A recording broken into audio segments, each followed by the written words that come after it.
Al-khabithatu lil-khabithina wal-khabithuna lil-khabithat wat-thayyibatu lit-thayyibina wat-thayyibuna lit-thayyibat.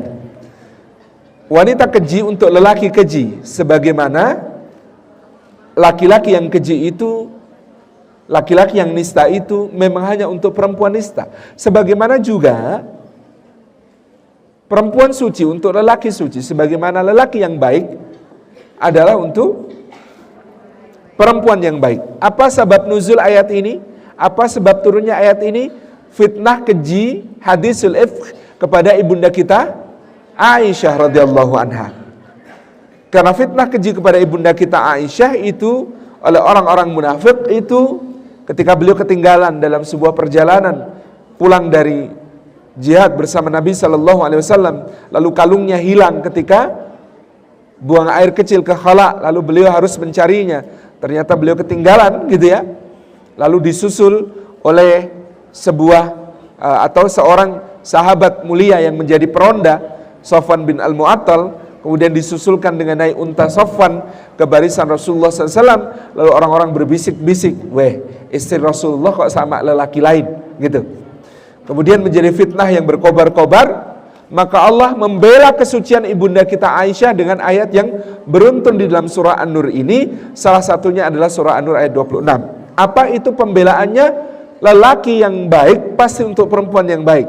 Lelaki keji hanya punya pasangan perempuan keji. Kalau Rasulullah SAW adalah lelaki terbaik, maka pastilah pasangannya, yaitu ibunda kita Aisyah radhiyallahu anha, adalah wanita yang suci sebagaimana kualitas suaminya.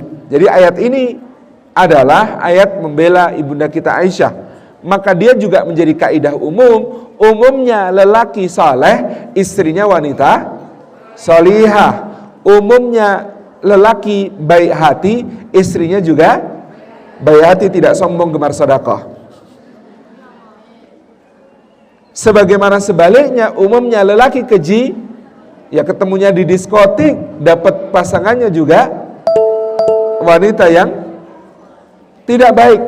Ini kaidah umum. Semua kaidah umum ada pengecualiannya.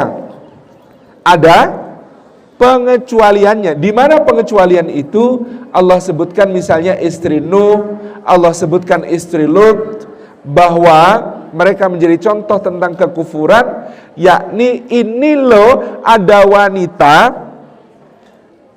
istri dari seorang lelaki beriman yang dipilih Allah menjadi rasulnya.